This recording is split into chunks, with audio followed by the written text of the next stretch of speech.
The following is a HoopBall presentation.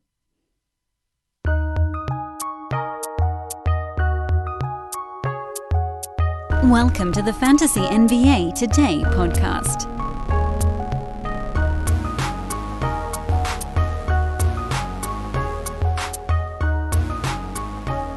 Let me quickly Suryo, you're next on the docket here. Let me quickly reset things. We are now officially past the trade deadline, although as Bobby Marks reports, teams just need to be on a call together by 3 o'clock. It doesn't need to be a call with the league. It doesn't need to be paperwork submitted. The teams that are making a trade just need to start their call before noon Pacific time. So we will continue to monitor the wire here while we get these last few tidbits of news. And I'm going to report those here in just a second. But this is also when folks listening on Fantasy NBA Today are likely to tune in. So we will have a recap segment here mid-show. Welcome to the After the Fact podcast listeners. Hello once again to everybody watching our 4-hour trade deadline live special on YouTube. Please, if you are watching on YouTube, either now or later, click that thumbs up button under the window. Subscribe to the YouTube page so you get all of our fantasy live shows as they come out. We also have all of our podcasts, or many of them, that get sort of simulcast here on YouTube. Those are via the automated upload system, so you get lots of our stuff over here as well. Again, subscribe, hit the like button. To those watching or listening on Fantasy NBA Today, hello, I am Dan Bespris. I am joined here for the final hour of our trade deadline live show by a cast of characters. Suryo, I think you might have to go here, but and I want to make sure you get to say your last thought before you do. So that's going to be the welcome to everyone on Fantasy NBA Today. Suryo, what's up, man? Oh, I was going to say we had news.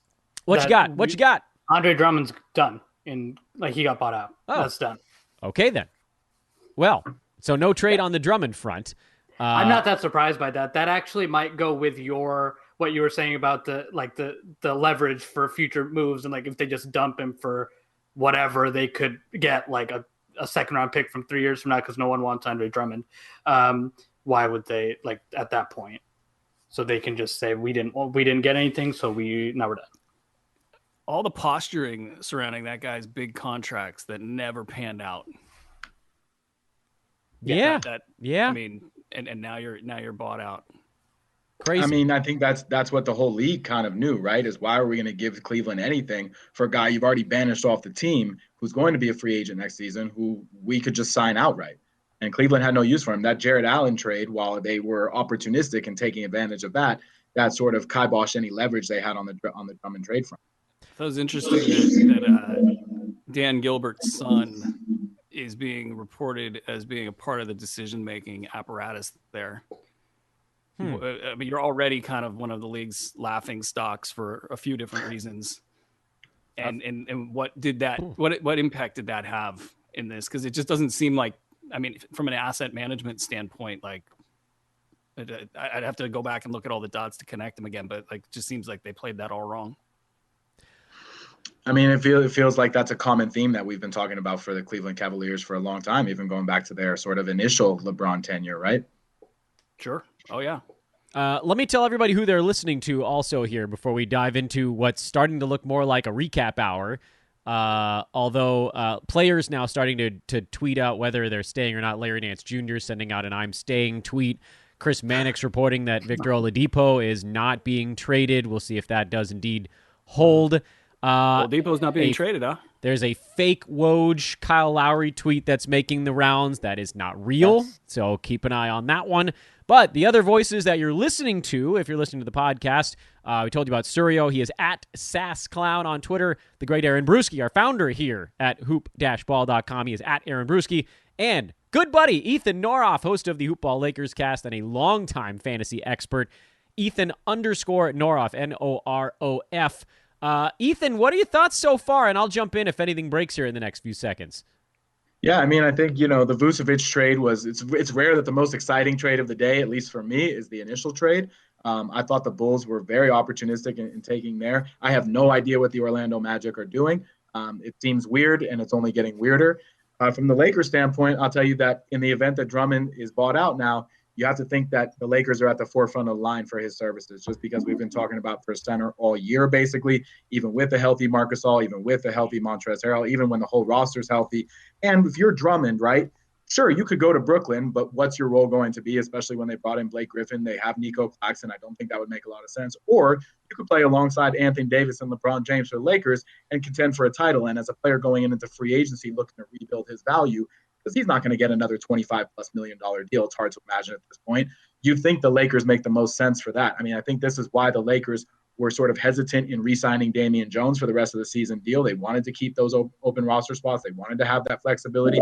And the Lakers need help. I mean, look, LeBron and AD, as constructed, this team is good enough, but they need some help. They need a little wing depth. So if that's feasible, I'd say that that's a priority. But that rim protector in the middle, Andre Drummond, I don't know that so many call him the rim protector du jour, but it's clear that this team for most of the season has missed the element that they had previously in Dwight Howard and JaVale McGee, having those guys who can rim run a little bit.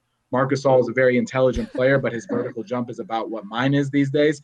And Montrezl Harrell is an undersized energy center. So neither of those guys bring that element. Even if Drummond plays 20 minutes a game for this Lakers team, I think it would be a significant boost to their overall ceiling. Yeah, Suryo, do you have to go now? Yeah, I should probably hop off. Thanks, Suryo. Yeah. He is at SassClown on Twitter. Big thank you to Suryo for the 11 to 12 hour here. And good morning, Adam King, the sun rising in Australia. You can see he is at Adam King 91 on Twitter, half awake. So the lack of anything happening at noon Pacific didn't finish waking you up today? No, I've actually been up since about 3:30 a.m. my time. Good God, man. That's why I've got this with me. No one else is awake. I'm probably going to wake them up by being on this. Awesome. And the sun isn't even up yet. It's still pitch black outside. Oh, my. The dedication. The great Adam King here joining us for the... Can I shout out the shirt and the cat in the background? Yeah, my cat's waiting for his food to come out. Are those pickles? They are, yes. We're crushing it. We call them gherkins. Oh, sure, yeah. But yes, they are pickles. This is a strong divergence from the topic at hand. But by the way, Brad Wanamaker was traded to the Hornets here as one of the 12 o'clock news breaks. And that's a little bit of a letdown. There's a cartoon called Blazing the Monster Machines where there's a character named Pickle, and he has a younger brother. And we do, by the way, have the massive Oladipo news break that just came out. Anyway, Pickle's kid brother is named Baby Gherkin, so that's where we stateside learn our lingo. Houston is trading Victor Oladipo to the Miami Heat. This is from the actual Woj account. There we go. Wow. There we go. We got our 12:08 news break. Miami, they got one of the guys that they were linked to. We do not have the other half of this deal, but I know we've got thoughts. And so I'm going to the man that started the website. Brew, what do you make of this one at first glance? It makes me think they lost out on Lowry. It makes me wonder what's up with Goran Dragic. That team without Dragic has not been good. And so they need somebody with an offensive mentality. This might be one of the few places that Victor Oladipo makes sense. Obviously got to see, look at the cap and really sit down and look at it. And I'm sure some people will beat me to the punch there. But basketball-wise, it fits. I don't think he's going to be productive from a fantasy standpoint, or at least overly productive, I should say. This opens things up for Kevin Porter. I put a big fab bid in for Kevin Porter and in a very important high-stakes league, and just sort of waiting for John Wall, who probably will clear himself out of the equation to some degree via games off, or if not, an outright shutdown. So that's just huge news for me. Yay. And for those who have Kevin Porter, or if somehow he became available in your league, you got to go run, don't walk, run, make sure you got him. Brew, what do you think about guys like Daniel House and Jayshawn Tate? They've been playing a lot here, even when Victor was in. Yeah, House looks good, thankfully. He didn't play for a while, so you had question marks about what was his, where was he at physically. So that's good. Tate's been, top 125-ish, so maybe a little bit lower during the lulls. And I think he's just going to keep going the way he's been going, and he's been great for them. Who else over there? Kenyan Martin Jr. is a really deep cut that just keep an eye on him because he's been making some plays and that front court, behind Wood. Patton looked like he might be a guy. Oh wow, Raptors keeping Lowry. Yeah. How does that happen? How does that happen? That's crazy. That is hilarious. Unbelievable. Bye, Kyle. Everybody, bye. They said Hello. bye. They had a bye press conference.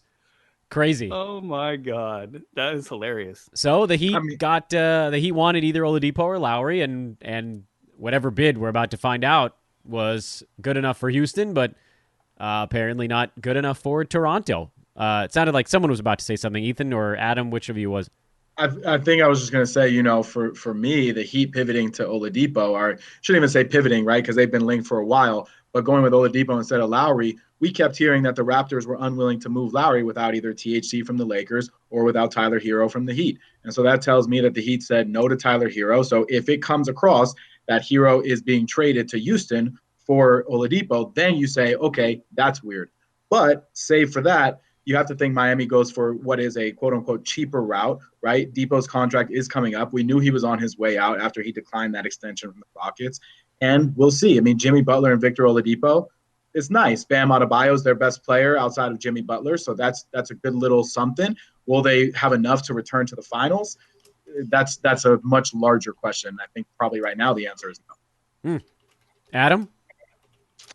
Look, I think everything's been covered, but something that is interesting is about 5 minutes before that tweet came out about Oladipo, there were tweets going around about saying that he wasn't going, he was staying, and then people were reacting, saying Kevin Porter Jr. can be dropped, he loses his value. He was just dropped in 2 of my leagues about 90 seconds before the trade went through. Oh, my goodness. How do you not wait until the end, at least until 1 o'clock, to make a move with such potential significance? That's incredible to me. Yeah, some early risers, obviously, over here. Oh, boy. That was something that I mentioned, I think, during the 10 o'clock hour, that you generally see more people make rash drops at the trade deadline than you do see people making, league-winning pickups. And that's a pretty decent example of that, I'd venture to say. So that's wild. The Kyle Lowry thing, it has this trickle down effect as well, where we were talking earlier in the show about someone like a Gary Trent Jr., who you figured would probably slot in as like maybe the starting shooting guard next to Freddie VanVleet, and instead he really is now just new Norman Powell, isn't he? Like Adam, I'll come right back to you. The path to a bigger role in Toronto than what Powell had before kind of got slammed shut with no Lowry trade. Yeah, look, not much. Yeah, I think so. It's as you mentioned, that Lowry thing, that's interesting because it looked like he was done when they showed videos of him leaving the court and doing the press conference. And and when I woke up this morning, it hadn't happened, but it was it seemed inevitable. But I've been watching the show, and the clock just kept ticking, and he just didn't go anywhere. So I still haven't got my head around all the trades that have even happened this morning. Yeah, you're just waking up, poor guy. Yeah, look, Gary Trent's an interesting one for me because I think having played basketball for so long, for 30, whatever, well, I don't even know how old I am now, 40 something, but it's 30 odd years having played. When I watch players on the court, sometimes they just look like they're meant to be there. They look like basketball players. Gary Trent looks like a basketball player. And I think he has a lot more to offer than he has yet. And so I'm really intrigued to see what he does now that he's been moved. Oh, this Rockets trade. Are you guys seeing the return? Oh, it's popping up. Hang on. Oh, my Lord. Avery Bradley, Kelly Olynyk, and a 2022 pick swap. That's nothing. So that's a big pile of junk. And if Victor Oladipo thinks he's going to make more money than the Rockets previously offered to him, that may be a surprise for him moving forward based on what he was returned for. I got an angle here. I'm surprised to see Kelly Olynyk go because he's about twice the player that Nemanja Bjelica is. But we know Bjelica can put up numbers in fantasy leagues. This kind of opens things up for him there. Seems like they expect LaMarcus Aldridge is coming to town, huh? Yeah, that would probably be the next shoe to drop because you can't say. I mean, you're seriously going to compete in the East and you're going to flip Kelly Olynyk. Your only big man that's credible behind Bam Adebayo. Marquise Chris just got traded, but we can save that for later. I will say if nice. Yeah, if you're looking for a player development angle, right? Marquise Chris in the Spurs system is at least interesting. Of course, he hasn't played all season, so that's got to be a bet on the future, right? And that's what the direction the Spurs are moving toward. But like Brew was just saying, if you're talking about having a LaMarcus Aldridge down in Miami now, okay, so you've got Aldridge, Bam, Oladipo, Butler. Again, is it good enough? If you were to tell me Goran Dragic was going to be healthy, I'd feel a lot better about that. But without that, that's putting a lot of pressure on Tyler Hero, and we saw his bubble kind of pop in the bubble last season when the games mattered. Let's do a little bit of a rehash here, because I think we're getting towards the end of the road. I'm gonna put Marquise Chris on my big board here because I am keeping tabs on everything that goes down, and technically that is a trade. But he's been hurt this whole year. He's not playing until next season anyway. Ethan and Adam in particular, I haven't really bugged you guys for kind of a broad picture type of stuff today. Here is the quick hitter version, and you guys just yell at me if something breaks while I'm talking about everything that's gone on so far. Lightning round style. Delon Wright to the Kings for Corey Joseph last night. JaVale McGee to the Nuggets for Isaiah Hartenstein. Vooch to the Bulls for Wendell Carter Jr. and Otto Porter Jr.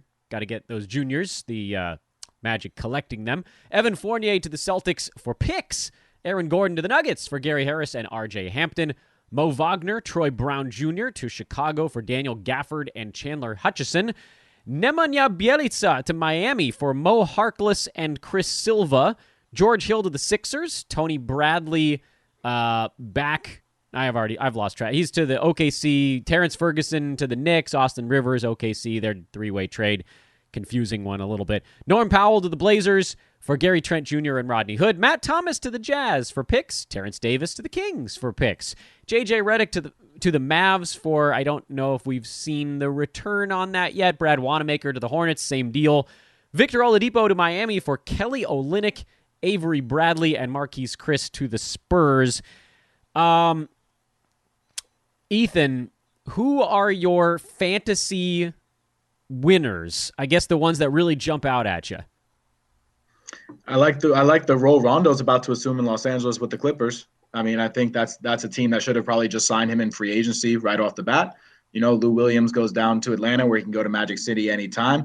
Pat Beverly's been hurt for the majority of this year, and this gives the Clippers a legitimate playmaker, starts to take the pressure off of PG and Kawhi exclusively, but also a guy who can rack up assists. I mean, if we were playing fantasy bubble ball in the finals last year, Rondo would have been an MVP candidate, right? Tice has just been traded. Yeah, Daniel Tice to the Bulls. I was going to ask you guys about that. Do you see Robert Williams available in any of your leagues?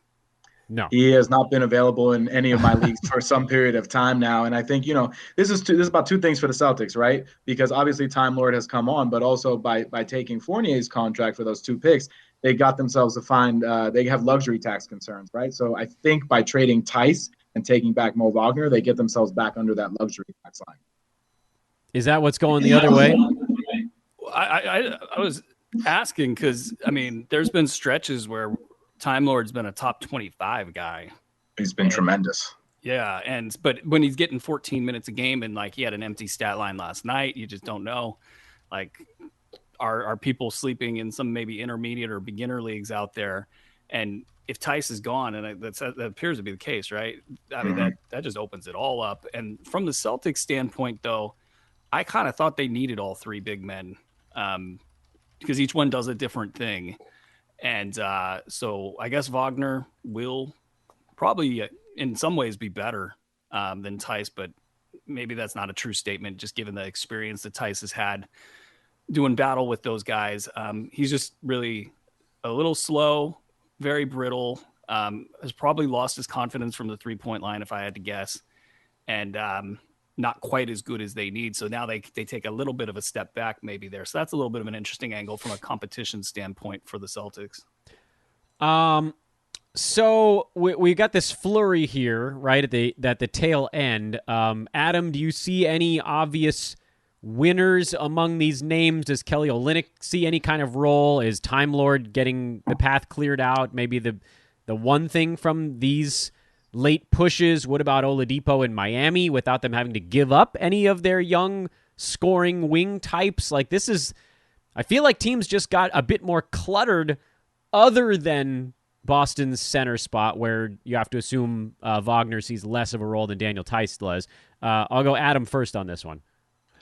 I like Time Lord here. And I think Tristan Thompson is still out as far as I know. So Williams is the only center there, because I'm assuming it'll take a couple of days for Wagner to clear and get across and play. So Robert Williams could play more than 30 minutes in at least one game. That'll be really exciting to see what he can do. It won't last.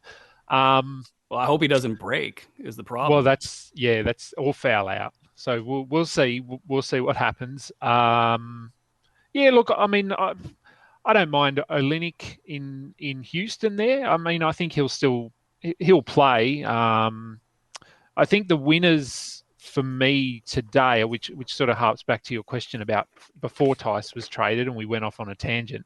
Wendell Carter Jr. is a big winner for me today. Otto Porter is probably a winner as well. And for deep leagues, I think Hartenstein could be interesting, because going across to Cleveland there, JaVale McGee was playing minutes. He had been sort of seeing 18 to 20 minutes. So Hartenstein, I think if he can get 18 to 20 minutes a night somehow in deep leagues, I think he's worth a look. Brew, any thoughts on these last little tidbits flipping in? I'm currently looking at the odds for tonight's games. So I don't have you're paying attention. You're trying to sneak in a bet before I'm things trying to see if there's an angle there. I need to catch up after last night. These last few deals that have come through. Here's an interesting angle. Chris Boucher, as I was looking at this trade deadline and thinking that there was going to be an exodus from Toronto, I was just kind of wondering what Chris Boucher could be. He's got I don't want to say the best fantasy stat set that I've ever seen, but it made me think, is it better than Anthony Davis's stat set? And these are obviously two different players. They're not in the same hemisphere in terms of overall talent, but it just seems like Boucher pours everything he has into the things that matter in standard fantasy leagues. So I don't know that happens now. If they're still in this kind of same sort of rotation, they're going to try to make a playoff run. Heck, you might ride the Raptors for the next couple of weeks, because they get that feeling of, okay, hey, we didn't blow it up and now we're going to make a go at it. Maybe that's not true. We'll see. But he's not going to get cut loose like that anymore. It's just going to be more of the same, where he has big games followed up by, small games that are, better than a lot of guys' best games. So that's an angle there. I don't know. What was the recent move that was made? We're talking Marquise Chris. We could talk some Marquise Chris. If he's healthy, Marquise Chris landing in San Antonio, where they're going to be a little thin, even though a lot of those young guys will take a lot of those minutes. They got a lot of ball games down the stretch. It's not the worst place he could land. Okay, here's what I want to do. I think we might be done with breaks at this point. I think we might be through the news breaks. So I want to go through each of you guys, and however long this takes. But obviously to no later than 1:00 Pacific time. That's when we'll shut this thing down, and maybe we end a minute or two early. I don't know. We're always ballparking it a little bit. Excuse me. My voice begins to sort of wear down a bit during this final hour. I want to get a feel from each of you on what you've done in your own leagues to this point. And I'll lead this to just sort of set an idea. I'm in what I consider to be pretty darn competitive 12-team leagues for the most part. So they play probably a little bit more like 14-teamers, because the benches are kind of deep. We're The Roto Leagues is a 5-player bench, so 15 per team instead of 13 or 14. And likewise for some of my head-to-head leagues actually have like a start 13 guy kind of thing. So they play a bit like 14 teamers. The only thing I did today, and now I kind of want to undo it, but weekly roster moves and all that stuff, was when it seemed like Kyle Lowry was getting moved, I picked up Gary Trent in a league that has weird settings that ends up playing a bit more like a points league type of format. That's the only thing I actually did. I sort of checked in to see where Otto Porter was rostered. I checked in to see where Wendell Carter Jr. was rostered, and generally these guys are on teams in every league, so I think Otto was available in one, but it was not a spot where I had someone I wanted to drop. I kicked the tires on R.J. Hampton, but I didn't end up making a move there.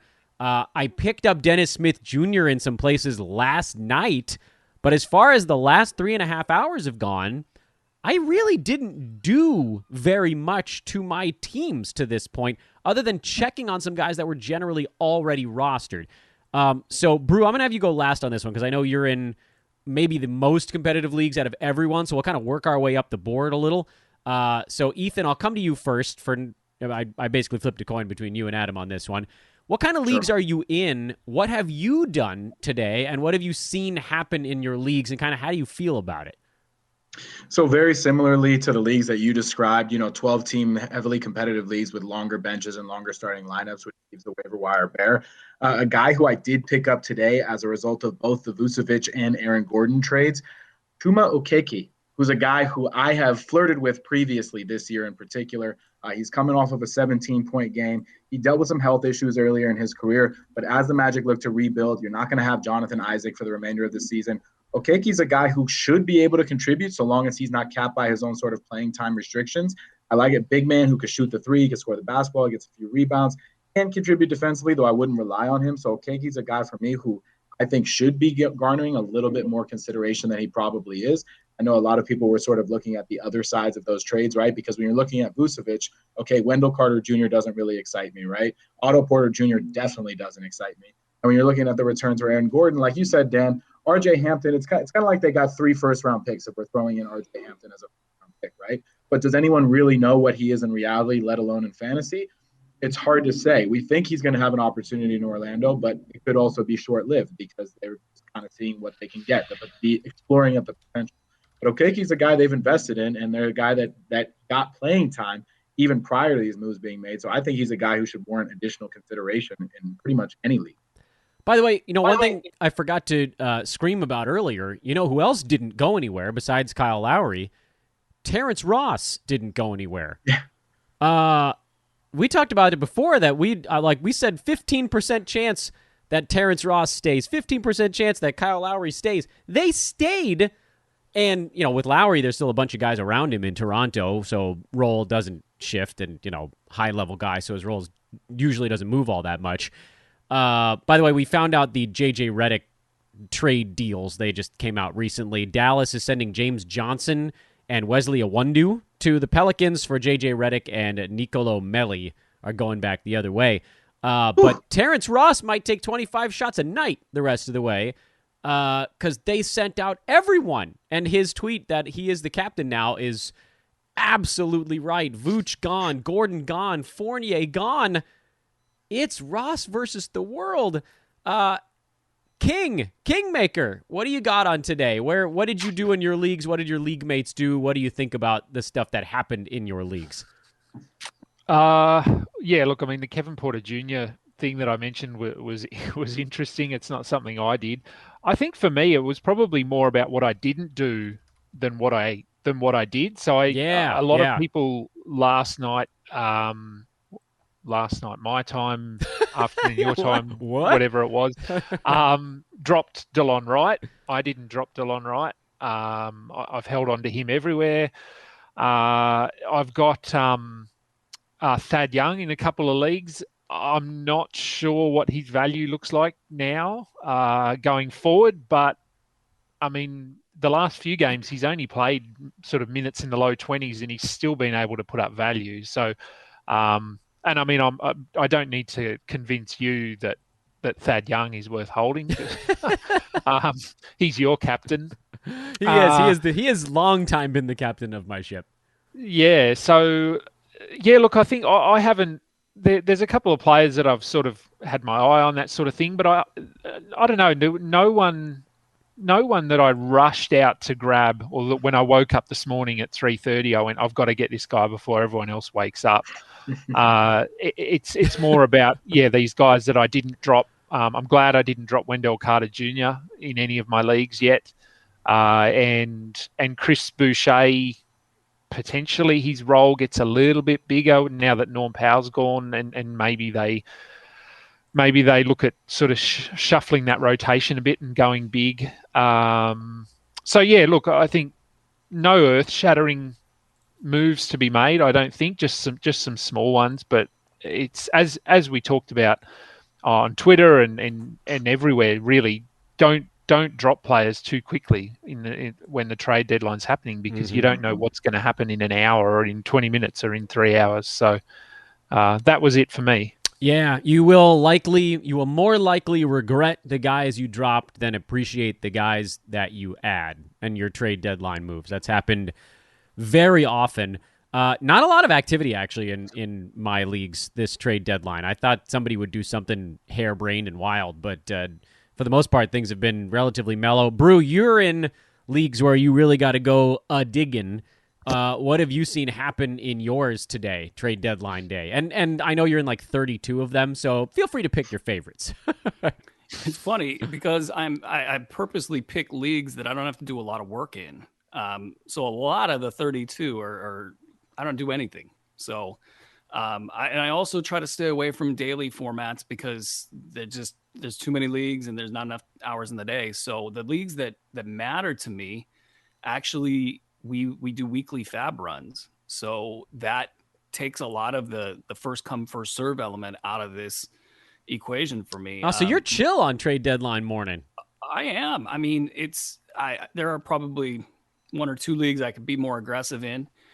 And I just coast in those leagues, and it is what it is, and I have no problem taking everybody's money in that way as well.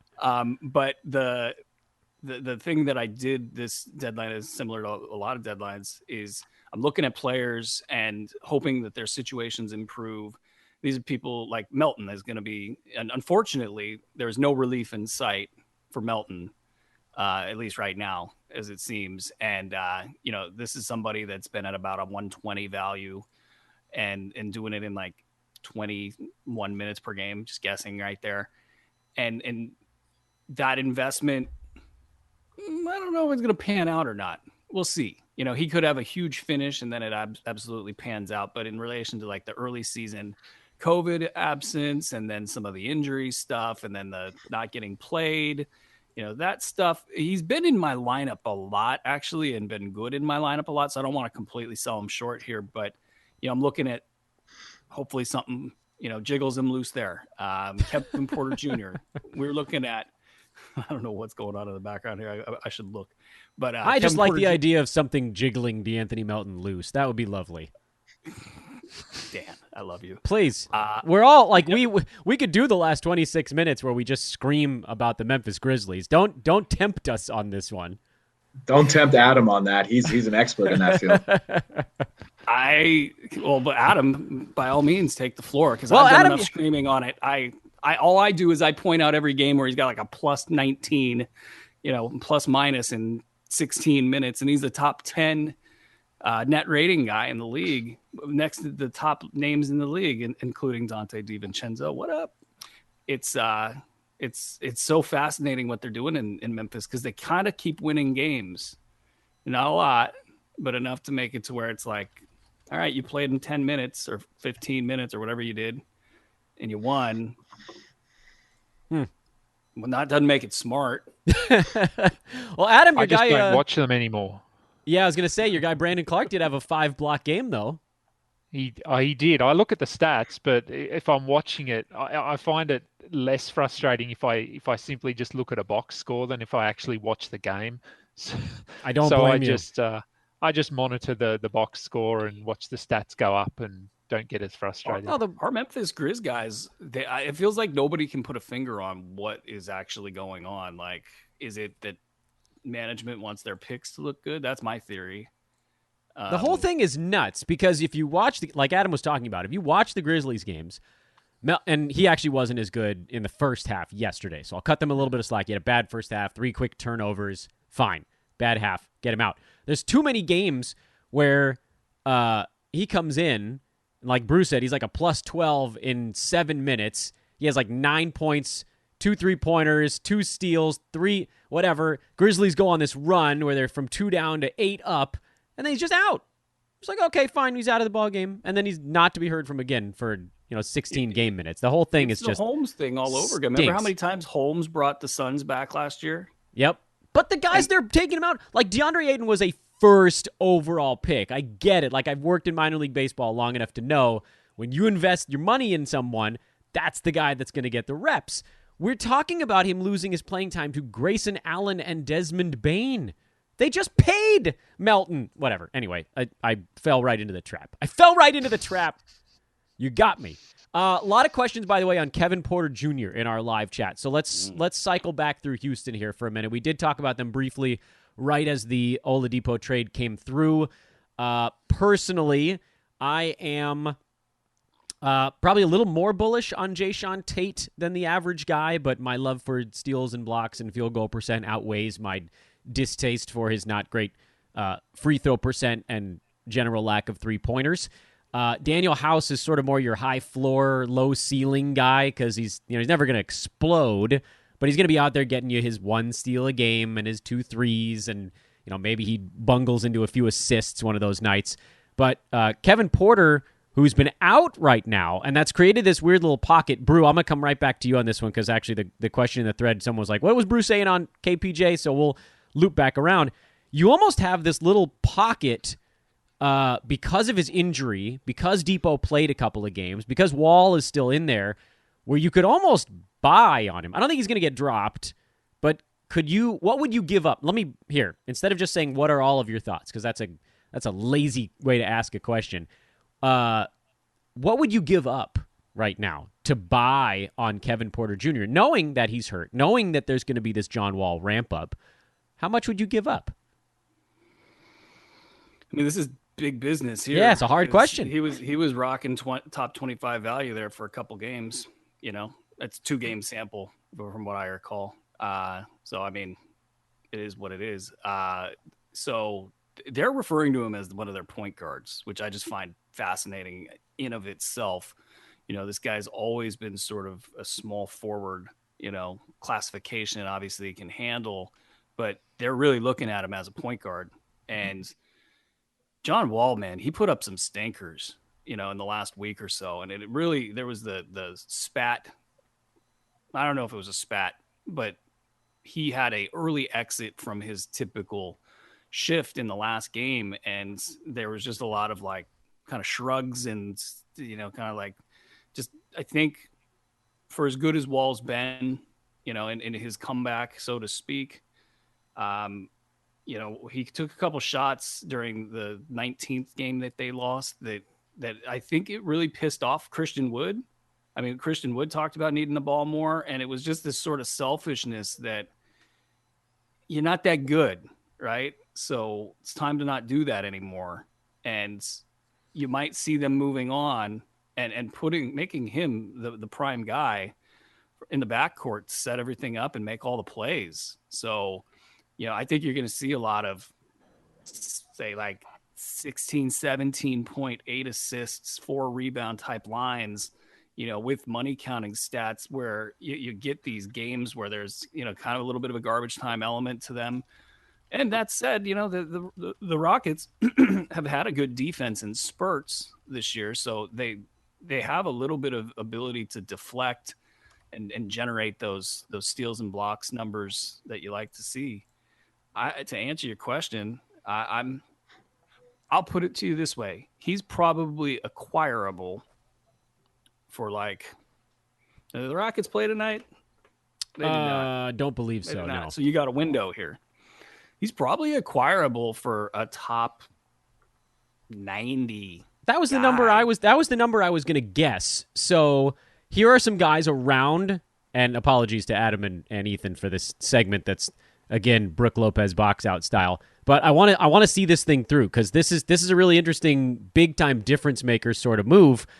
Colin Sexton Brew is number 100. Would you trade him away for Kevin Porter Jr.? Now that's 9-cat, right? Correct. Yeah. Yeah.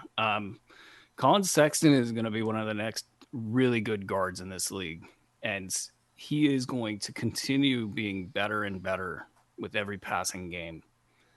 I would not make that move because he's going to go all the way for the rest of the year. What about Brandon Clark? He's 92. And Adam, I would do that move just because he's got a little bit of an injury risk issue, and then who knows what the Grizzlies do. Okay. They could ice him. All right. I just wanted to get a feel for like what you'd reliably give up. He could legitimately be a top 25 guy. I should probably be saying yes to the Colin Sexton example. It's a stat set thing. I'm looking at some of the names. I'm trying to jump over the ones that have obvious down arrows on them. I think people could get him for a 125 guy. You think if it's got name? Leagues, I think that because of the knee injury, I don't think it really set in that he was the guy. Montrezl Harrell at 106. That's a candidate because there's name power there. I don't know how much farther you could go because then you kind of run out of name recognition. What about D'Angelo Russell? Oh, yeah. Yeah. Probably should. I mean, in a 9-cat league, for sure. Yeah. In an 8-cat league. It was very interesting what they're going to do in Minnesota because Anthony Edwards is clearly better, in my opinion. He's friends with Cat. They're probably better without him. It's been a pretty consistent theme for D'Angelo Russell in his NBA career for his teams to be better without him so far. Yeah, that one really good year in Brooklyn, but yeah, generally. He can take over a game. There's no question about that. Yeah. I think one of the hardest things to always gauge is, how does that skill set transfer onto a team that's better, right? So when Jordan Clarkson was balling out with the Lakers and scoring 20 a game, people wanted to crown him the next superstar. And then he went to a different team and things changed. It wasn't until he developed in Utah and really embraced that 6-man role and played within that confined system that you had a sort of better litmus test for him, right? So now to bring it back to this trade deadline, here's a guy like Evan Fournier, right, who's having a good season in Orlando, at least when he's been available to play. What is his usage rate going to be in Boston? Is he going to be some sort of magic bullet that comes in and fixes that? So if you've got Fournier on your team, it's probably a downward arrow because he's not going to be able to have that same usage rate. The Celtics are 2 games under 500. They're not taking shots away from Jaylen Brown. They're not taking shots away from Jason Tatum. I feel like that's always, you have to consider the greater context there, right? When people are transferring teams in terms of what their skill set could be. But if you're talking about what would you give up for KPJ, man, I would be tempted to make someone tell me no and say, here's a top 70 guy. I'll give him to you right now for KPJ. Tell me no. You'd get him. I think you'd get him with every single one. And that's the piece, right? The more people listen to us or sort of see the steam building up behind the hype train that is KPJ, that price is only going to rise. So everybody likes to get a good deal, right? In the card world, you want to buy a card for $4, it's worth $6. But sometimes when you offer $6 and you just make that initial push right there, then all of a sudden the value of that card shoots through the roof and you got yourself a deal in the long run. So don't trade the short term for the long run. Don't be afraid to make that offer, especially if he fits the build of your team, because you're talking about a guy like Bruce said, top 25 upside the rest of the way, and he should have a pretty green light as long as he's healthy. Yeah, I like that assessment too. I was on a show earlier this week. I was talking a bit about kind of is there even enough hype behind Robert Williams? And it was the same discussion we're having right now about Kevin Porter Jr., where I was like, hey, would you trade a top 75 guy for Robert Williams right now? And there was a little bit of hesitation, but at the end of the day, the answer had to be yes, because his floor was top 90, and now they just cleared out Daniel Tice, so that looks like an even less insane thing to think, where like these guys you're talking about, top 75, top 80 range guys, it's not even a comparison at this point with a Time Lord who's already up to number 72 in 9-cat in 17 minutes a game, and there's just no way he's not going to be at least that high, or like worst case scenario feels like about 19 minutes for him. He's a top 30 guy right now. He's a monster. In the last 7 games, 21 minutes. But you got to take the plunge. You got to be willing to take the plunge, though. And that's the thing. We're like, well, what if Robert Williams gets yanked around a little bit. Yeah, but the chance to go so much higher, and it's a similar discussion with Kevin Porter Jr., although it's maybe not quite as clear because the Rockets, you need John Wall to be out of the way as primary ball handler for that thing to really work, where with Robert Williams, like, he was already sitting at top 90 at that point. It was just this like very obvious thing that was sitting out on a platter, but you could get it because some people were like, well, what if he takes a tiny step forward and he ends up as a top 75 guy? In your mind, you're going, this dude, if he sees 3-4 minutes a game, he's top 50. If he sees 5 minutes a game, he's top 40, and it just, you get that big buffer in there. But we're now in our last 14 minutes of this thing, so I will one more time say, please, to those of you that checked us out here this last hour with the last round of news breaks, please drop a thumbs up on the video and subscribe to our YouTube channel. Yeah, we don't do 4-hour shows every day, but we do have some really awesome live content that comes out through our YouTube page you will not want to miss. Follow all of these guys. We've had the whole crew come through here today. All of the links to our hosts and co-hosts' Twitter handles are in the description of this show. So roll in there. You've got mine. You've got HoopBall Fantasy. You can actually subscribe to the Brews Letter in the informational sec, the audio Brews Letter, because Aaron's arm is falling off. Steve, Santino, Alan, Brew, Surio, Ethan, Adam. Incredible run. Everybody's Twitter handles are in that, so please do hit that thumbs up button. Subscribe to the page so you guys can get updates on everything we got going on over here. This is sort of going to be our last go-round. We're through the news.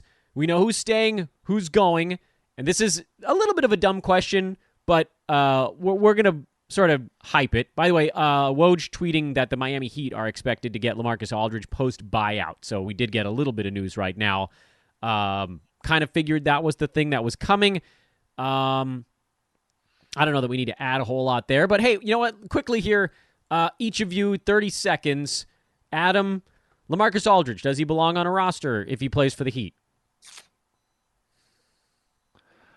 Yeah, I have the same thoughts on that one. I'm holding him because he's still eligible for an IR spot. Ethan? So I'm just leaving him. Sorry. Ethan. Yeah. If you're going to roster both Kelly Olynyk and Myers Leonard, at least at one point in time, I think LaMarcus Aldridge is a fine gamble. Look, people were rushing out to pick up Blake Griffin and screaming that he had 2 points in 14 minutes. So I'd rather LaMarcus Aldridge than Blake Griffin at this point, and especially given their destination. Brew, what are your thoughts on LMA in Miami? I'm not ruling it out. Like, can he be a top 150 guy? If 150 plays in your league, like 200 plays in a lot of my leagues, 150 could play. I mean, but 100? Could he get to 100? No, I don't think so. Not with Bam healthy. No, but what's interesting is they struggle on offense. It's like you can just watch it. It's like instantaneously. You just know that they're going to struggle on offense because Jimmy Butler doesn't want to shoot, Bam doesn't want to shoot, and then they bring in a Victor Oladipo, and then with LaMarcus, if you're not using him on offense, he shouldn't be on the floor. So, right. I mean, you might get 23 minutes of really just like a ton of LaMarcus Aldridge. Maybe that works out. Could he? I mean, I guess that's Bam playing the 4, kind of like when they went to the Bam Myers Leonard lineups last year, something to that effect. Okay, fair enough. We can do some more LaMarcus Aldridge stuff on social media if anybody wants additional thoughts on him. Interesting Teague to the Magic. I mean, Teague's blown several opportunities to be good. It looks like he's going to get bought out too. Oh, he's going to get bought out there? Okay. No intention for him to report, so he'll be another name in the buyout pile there.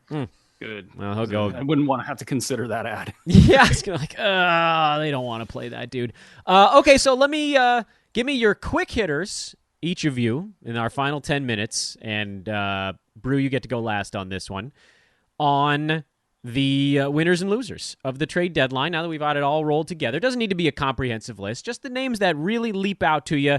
We're going to tie it all together, and then after I send you guys off to get a little bit of a breather, then I'll wrap up the show myself. So, Ethan, your biggest couple of winners, your biggest couple of losers, things that you're sort of keeping a really close watch on. It's wrap-up time, guys. I love the Bulls getting Vucevic. I don't think they were going to acquire a player of that caliber through free agency. I think the acquisition cost is more than reasonable. He's probably the most underappreciated star in the NBA in terms of what he does night in, night out. I think they still got to solve the Lowry marketing problem. Giving up Wendell Carter Jr. and Otto Porter Jr. and a couple of picks for Vucevic, that's an easy win for me. I actually love what the Blazers did, getting Norman Powell for Gary Trent and Rodney Hood. Trent's going into restricted free agency. Powell has a player option. He's probably going to decline. Immediately improves the ceiling of their team. And we saw in the bubble last year, even though they kind of snuck into the playoffs back door, they're a team that can compete with any other, especially when they're shooting the ball out from three-point land. So I like Portland and I like Chicago. Magic are losers to me. I just don't know what they're doing. I know they had to reset it, but this is not the way I would have gone about it. And I'm intrigued by Denver. I don't know that they're a winner. I don't know that they're a loser. I'm just intrigued by Denver, which I feel like is a consistent team. I'm very curious to see how they're going to use Aaron Gordon, and I think that gives them a player who can defend a LeBron or a Kawhi or those types in the playoffs. So it just adds to their sort of arsenal in their approach. Adam, we get to go to you second on this one. Yeah, Ethan sort of took my teams there. I sort of agree with what he said. Okay. I don't mind. I don't mind what Miami did. I think they're sort of viewed as this defensive team who can just shut other teams down, but scoring has been somewhat of an issue. So I think bringing Oladipo in there helps, and potentially Aldridge as well. Well, I'm not. Yeah, I mean, as we've sort of touched on, we're not sure how that rotation is going to look. And I mean, he's not officially with the Heat yet, but I think we're all assuming that he's going. But yeah, look, he's shown this season and a little bit last season that he can stretch the floor a bit, which is something Bam doesn't do. So they could play him at the 4, play him a little bit like in the Kelly Olynyk role. And so, yeah, look, I think their offense has improved to a point where they can compete with some of those higher scoring teams now and not have to rely on their defense quite as much. And yeah, again, I'm intrigued by Denver, just to see what Aaron Gordon can do there, and how it changes their makeup. And Brew, what do you got for me, man? This is a weird little trade deadline because I thought you put it perfectly, Ethan, about Denver. Intrigued. I'm happy to see teams take a shot when they have to take a shot. So, I mean, to that end, I think that they did well. The hand that they get dealt is Aaron Gordon, and how they kind of recover from the Gordon and the Michael Porter Jr. To me, like, I feel like you got to sell Michael Porter Jr. high before he sort of shows the league that he doesn't have as much upside as you legitimately have to assign to him when you don't know what you haven't seen yet. So they've lost a little on the margins there. Miami, I think they had to make a move. So I think that getting these guys that are offensive minded, we've covered that. I think that's a mild win. Boston, mild win. And it's hilarious because they had this treasure chest of assets that everybody just talked about for so long. And here they are sort of grabbing at the bottom of the barrel, just trying to survive. They getting Evan Fournier will address a lot of what ails that team. So maybe they'll start to get it going here as we get going in the post-trade deadline scenario. The low-key winner might be the Lakers. They didn't get Lowry. Okay, cool. That seemed like it was a long shot anyway. But if they do get Andre Drummond in the buyout market, that's a lot of weight, man. Especially being able to actually play balanced basketball, while having such a big team, man, I don't know who beats those guys. So them and I kind of had the Hawks as winners of the deadline, maybe just because it wasn't a spectacular explosion. They've been winning games, dead coach bounce or not, maybe getting Rondo out of the room will help. But then losers, man, I'll go with a mild loser for Toronto, just because it feels like they've blown it up already and they didn't get anything for Kyle Lowry. Maybe they can get something at another juncture. I don't know how that would work out, but the biggest loser is Houston. Yeah, what are you doing, man? Kelly Olynyk, who owns the team? I mean, come on. Fertitta really did himself in there. That might be the worst return on a superstar player of all time. Can you believe Nate Jones tweeted that? That's I'm anybody got one better? Dude, that team started the year with Russell Westbrook and James Harden. That's crazy. And crazy they were able to trade him, Russell Westbrook. Yeah, there was only one guy in the league they could get for him, and they got him. but the return swap. and the passing on players, you had them in your hands. They traded Karis LeVert away for Victor Oladipo to get Kelly Olynyk, Avery Bradley, and a pick swap. Okay, fine. Maybe you don't want to build your team around Karis LeVert, but that. Does the league's revenue sharing program like kick in super fast with the cash? You know? Apparently. My good Lord. Need money? Call JG Wentworth. Trade your team. I don't know. 877 cash now. Yeah. We can't get that one out of the heads. The opera singers on the bus. That's a commercial that will live in our brains till the day we die. Gentlemen, the three of you, to everyone that has been on this show, we are going into official wrap-up mode. I'm sure that everybody listening, watching, you guys probably have just forgotten you even have the window open at this point. I did for a few minutes in there. Adam King, take a nap, man. Good morning, and thank you for waking up for this nonsense. Oh, I've got to go to work now. Or that. Oh, right. Yeah, you're Friday. Happy Friday to you. Yes, I am Friday.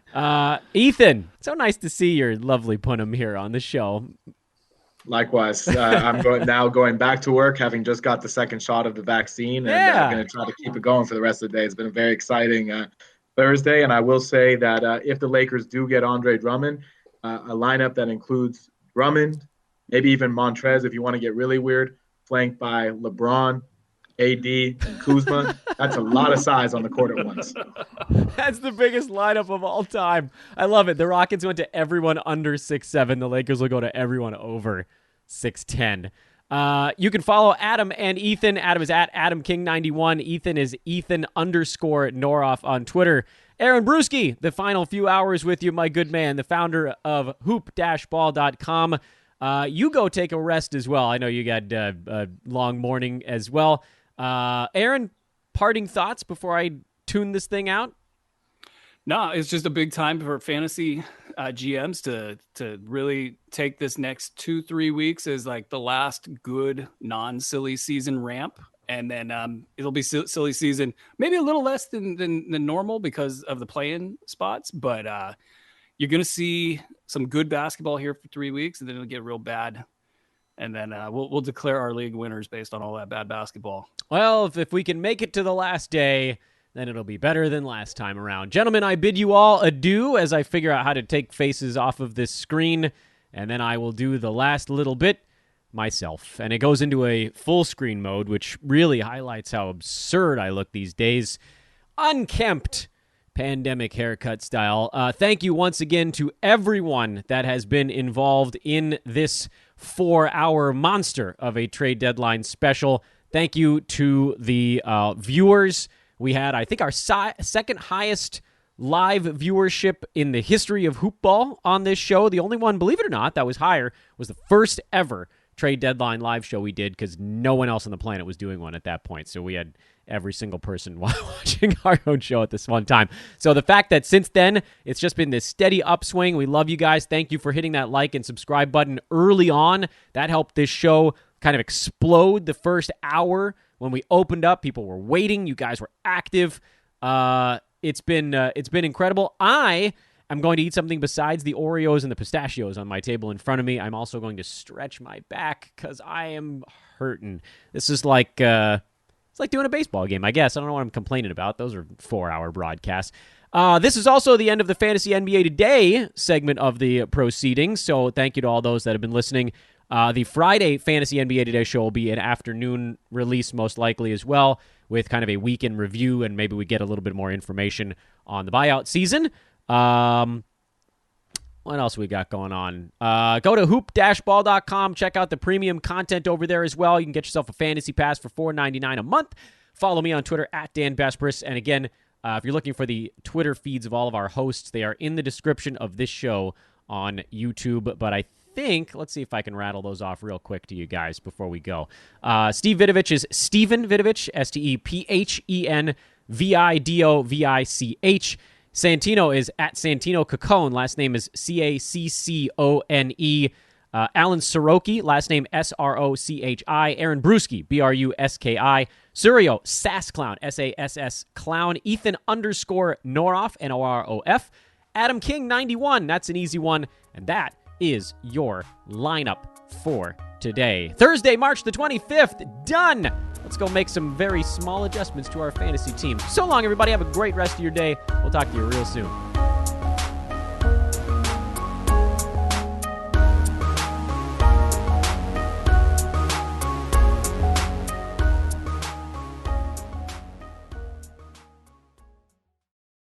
This has been a HoopBall presentation.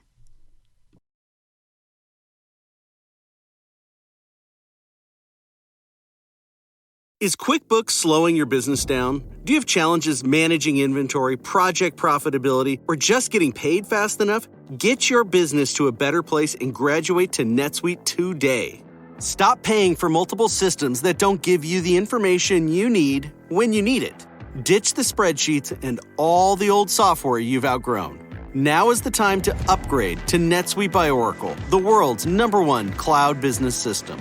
NetSuite gives you visibility and control over your financials, HR, inventory, e-commerce, and more. Everything you need, all in one place, instantaneously. Whether you're doing $1 million or hundreds of millions in revenue, save time and money with NetSuite.